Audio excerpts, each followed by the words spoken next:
Do you know that feeling of being trapped inside your own mind, as if the silence around you doesn't bring rest, but only amplifies the internal noise? You're not alone in this. Thousands of people wake up every day carrying a weight that no one sees, a restlessness that can't be resolved with distractions, nor with empty words.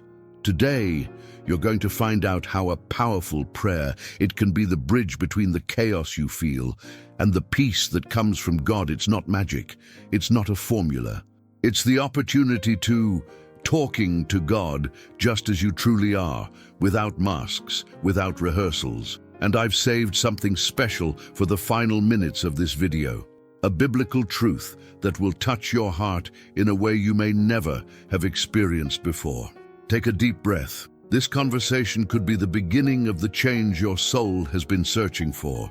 There are days when silence weighs more than any scream. You look around and everything seems normal, but inside you, there's an invisible storm. It's as if your soul is whispering cries for help that no one can hear, not even you sometimes. And then you ask yourself, how did I get here? How did this weariness take over me without me realizing it? The truth is that the restlessness of the mind and the weight of weary soul, they don't appear suddenly. They accumulate slowly, like layers of dust that you don't even notice until everything becomes blurry. And then comes that strange feeling. You're surrounded by people, but you feel alone. You have so many things to do, but none of them seem truly important. It's an emptiness that hurts, even without an apparent wound. And you know what's the worst part? You even try to find ways out. You try to distract yourself, keep yourself busy, pretend everything is okay. But when night falls and you finally stop, that inner voice returns. And now, what do I do with this feeling? It's at that moment that prayer, in difficult times, it ceases to be an option and becomes an urgent necessity. Because there are times when we don't need advice, we don't need religious platitudes. We need someone who truly listens, someone who understands the mess that's happening inside us. And that's exactly where powerful prayer, it becomes real. Not because you know the right words, but because God hears even what you can't say. Does God really care about this painful silence you carry? What if I told you that even giants of faith have felt this way? Blocked, lost, not knowing how to start a conversation with the creator of the universe. Do you think you're the only one who goes through this? Let me tell you a story that might change your perspective. David, the same one who faced Goliath, who was called a man after God's own heart, had moments when his prayers were practically desperate cries. In the Psalms, he hides nothing. How long, Lord? Have you forgotten me forever? Imagine the scene. The most powerful king of Israel, sitting in his palace or fleeing in caves, feeling that God was silent. He had no beautiful words. He had no spiritual script. He only had the raw sincerity of a broken heart. And you know what's impressive? God didn't reject David's messy prayers. On the contrary, those honest prayers, full of pain and doubt, are the ones recorded in the Bible to this day. Because talking to God, it doesn't require eloquence. It doesn't require you to have your life organized. It only requires you to be real, to show up as you are, not as you would like to be. How many times have you wanted to pray but thought, the way I am feeling, it's better not to even try? Or, God won't want to hear what I'm feeling. But consider this. If God welcomed David's brutally honest laments, why would he reject yours? Prayer doesn't need to be perfect. It needs to be true. And it is precisely in this honesty and silence something powerful happens. How to connect with God in prayer, even when you don't have the right words. So breathe. You don't need to impress God. You just need to draw closer to Him. And sometimes that starts with a simple, God, I don't even know what to say, but I need you.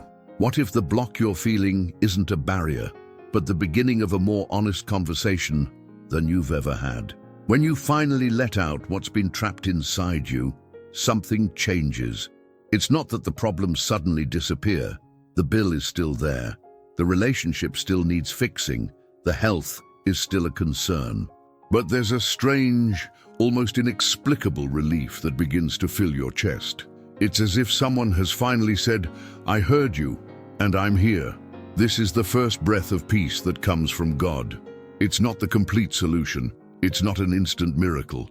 It's something more subtle but profoundly real. It's the feeling that you're no longer carrying everything alone. You spoke to the God who sustains the universe, and he inclined his ear to you.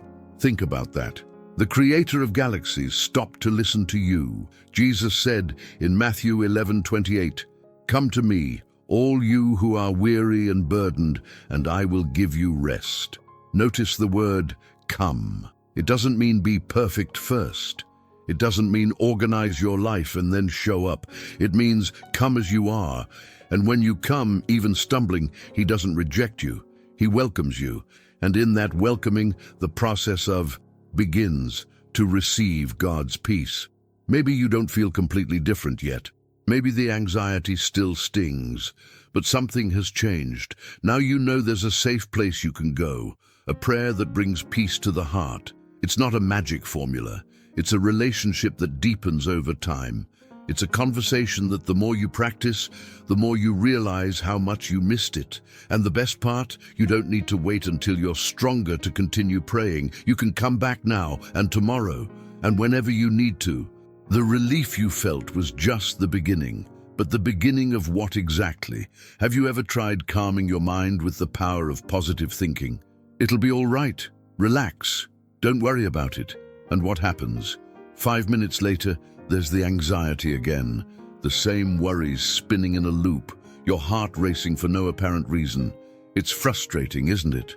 Because it feels like you have no control over your own mind. The difference of prayer for anxiety. The thing is, she's not just trying to convince your mind. She touches something deeper, the spirit. Philippians 4:6-7 isn't just a pretty verse for an Instagram comic strip. It's a real promise. Do not be anxious about anything, but in every situation, by prayer and petition, with thanksgiving, present your requests to God. And the peace of God, which transcends all understanding, will guard your hearts and your minds in Christ Jesus. Do you see the order? First you pray. You lay everything before God, unfiltered. Then comes peace. And what kind of peace it is? One that surpasses understanding. It's not a peace that makes logical sense. You still have the same challenges, but your heart slows down. Your mind stops racing in circles. You take a deep breath and somehow you manage to see things from a different angle. Oh, and since we're here, let me take a quick break. If this content is touching your heart, don't forget to subscribe to the channel and leave a like. This helps more people find this message that can change their lives too. And you can be sure there's much more content like this coming to strengthen your faith and bring inner peace through prayer. Going back, this prayer to calm the heart, it works because you're not just venting into the void. You're handing your burdens over to someone who can truly carry them. And when God takes the weight from your hands, your shoulders relax, your chest opens. You start breathing for real again. What if this peace wasn't just a fleeting feeling, but the beginning of something permanent in your life? Some people confuse peace with denial. Oh, if I pray a lot, I'll stop feeling anything. Or, if I have real faith, I won't worry about anything anymore. But that's not how it works. Resting in God through prayer, it's not about burying your head in the sand. It's about having the courage to face reality calmly, knowing that you're not dealing with it alone. Think of Jesus in Gethsemane. He knew exactly what he was about to face: betrayal, torture, death. And what did he do? He prayed. He prayed with such intensity that his sweat became like drops of blood. He didn't pretend everything was all right. He said, "Father, if it is possible, take this cup from me." But then immediately added, "Yet not as I will, but as you will." Nay, this is the prayer that brings spiritual peace in God. It's the honesty of acknowledging the fear, the pain, the difficulty, but choosing to trust anyway. It's not the rest of someone who gives up. It's the rest of someone who surrenders. And there's a huge difference in that. Giving up is saying, "I can't take it anymore, so I'm going to stop trying." Surrendering is saying, I can't carry this alone anymore, so I'm going to let God carry it with me. A serenity through faith, it doesn't eliminate trials, but it changes how you go through them. It's like walking through a storm, holding the hand of someone extremely strong. The storm is still there, but you're no longer adrift. You have a foothold, and that makes all the difference in the world. Isaiah 26:3 says, You will keep in perfect peace those whose minds are steadfast, because they trust in you.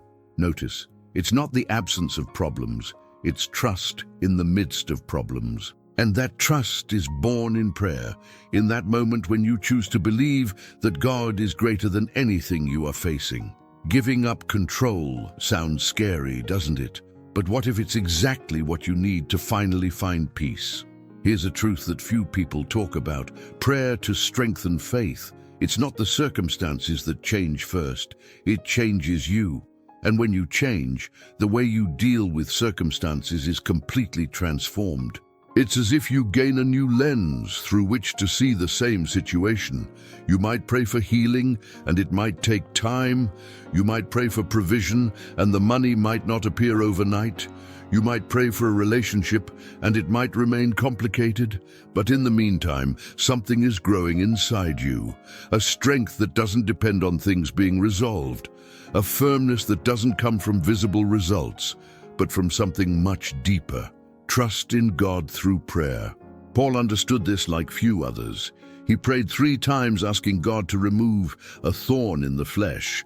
No one knows exactly what it was, but it was something that deeply troubled him. And do you know what God's answer was? My grace is sufficient for you, for my power is made perfect in weakness, 2 Corinthians 12:9. It wasn't the answer Paul wanted to hear, but it was the answer he needed. Because Paul discovered something revolutionary. He didn't need to be strong to be strong. He only needed to be connected to God. And in that connection, in the intimacy of powerful Christian prayer, he found a strength that was not his own. It was God working through him. And that is why he could say, When I am weak, then I am strong. This inner strength is invisible, but you feel it. It's that inexplicable courage that arises when you should be falling apart. It's that strange peace when everything around you is chaotic. It's that certainty that whatever happens, you won't sink, because there's something, someone, holding you up. Are you ready to discover what happens when you finally let go of the reins and let God take control? This is the most difficult and at the same time most liberating moment: surrender. Because let's be honest, we want peace, but we also want control. We want God to solve things, but in our way, in our time, following our plan. And then there's that internal struggle. Do I really trust? Can I let go? A prayer of surrender to God, it's not about giving up on acting. It's about giving up pretending you have all the answers. It's about recognizing that there are things that don't depend on you, no matter how hard you try. And that's okay, that you can stop trying to control the uncontrollable and simply breathe, trust, rest. Imagine Peter walking on water. At first, he was focused on Jesus and managed to do the impossible. But then he looked at the wind, the waves, the situation around him, and began to sink. And what did Jesus do? He immediately reached out his hand. You of little faith, why did you doubt? Notice that Jesus didn't let Peter drown, but he also didn't fail to point out the root of the problem, the lack of trust. When you pray with true surrender, you are saying, Jesus, I will keep my eyes on you, not on the waves. You stop dwelling on what-ifs. You stop creating 1,000 catastrophic scenarios in your head. You surrender, and in that surrender, something happens. Anguish dissolves, not because the problems have disappeared, but because you are no longer fighting them alone. Psalm 55:22 says, Cast your cares on the Lord, and he will sustain you. He will never let the righteous be shaken. Never. It's a promise without exceptions. Not maybe, not if you're good enough. Never. You surrender, and he sustains. Simple as that. Difficult but simple. And this prayer, does it really touch God's heart, or is it just a ritual we do to feel better? Here's the turning point. You look back and realize, wait, I've changed. It wasn't overnight, there were no fireworks, but you're no longer the same person who started praying back then. There's something different in how you feel, in how you think, in how you react. A prayer that transforms. It doesn't work like a magic wand that changes the world around you. It starts much closer, within your heart. Romans 12:2 speaks to this. Do not conform to the pattern of this world, but be transformed by the renewing of your mind. And how is the mind renewed? Through constant communion with God, through how to pray and feel peace. It becomes a lifestyle, not just a moment of despair. It's amazing how prayer reorganizes your priorities. Things that used to keep you up at night now seem smaller. People you thought you could never forgive, you begin to feel compassion for them. Situations that seemed hopeless, you start to see possibilities. It's not that you've become naive, it's that you've become connected to a source of wisdom greater than your own. And there's more. You begin to perceive God acting in ways you didn't notice before. A word at the right moment, a door that opens when all seemed closed, a chance encounter that changes everything. And you recognize, it was Him, He is with me. This perception brings a spiritual peace in God that nothing and no one can steal. Transformation isn't about you becoming perfect. It's about you becoming more like Christ, more patient, more loving, stronger in faith, more able to weather storms without losing hope. So this peace isn't just a feeling that disappears at the first sign of trouble. It truly stays. Yes, it stays, but not as you imagine. It's not that you'll never have a bad day again. It's not that you'll never feel fear or sadness again. Serenity through faith. It doesn't make you immune to life. It makes you resilient. It gives you a solid foundation that nothing can completely shake. Imagine a tree with deep roots. A storm is coming. Yes, it is. The branches may sway, some leaves may fall, but the tree is not uprooted because the roots are firmly planted deep down where no one can see. That is the image of someone who has a life of constant prayer. Prayer for the end of restlessness. It doesn't eliminate life's winds, but it roots you so deeply in God that you can walk through the storm standing tall. There are days when anxiety will knock on your door. You'll recognize it. Ah, it's you again. But now you know what to do. You don't panic. You don't despair. You breathe, close your eyes and say, Father, here I am again. I need you. And He receives you, always, as if it were the first time. John 14:27 records a beautiful promise from Jesus. Peace I leave with you, my peace I give you. I do not give to you as the world gives. Do not let your hearts be troubled, and do not be afraid. The peace of the world is conditional. If everything goes well, I'll be at peace. Jesus' peace is different. It exists despite circumstances. It is a constant presence, a gentle whisper in the midst of chaos. I am here. And as long as I am here, you will be all right. Ah, that peace for a weary soul. It's not an energy reserve. It's a continuous source. You don't deplete it. The more you drink, the more it flows. And the secret is simple. Stay connected. Keep returning to prayer. Make it your daily refuge, not your last resort. But how can I ensure that this prayer becomes part of who I am, and not just something I do when I'm desperate? Now you've arrived where it all truly begins, because prayer isn't an event, it's a journey. It's not something you do in a crisis. It's what sustains you every day, in every situation, with every breath. Daily prayer for peace. It's the difference between surviving and living life to the fullest. Think about how you cultivate a relationship with someone you love. You don't talk once a year and expect the connection to remain strong, right? You talk every day. You share victories, fears, the silly things of everyday life. It's the same with God. He doesn't just want your urgent requests. He wants your company. He wants talking to God to become as natural as breathing. 1 Thessalonians 5:17 says something that seems impossible. Pray continually. Continually? What does that mean? But then you understand. It's not about being on your knees 24 hours a day.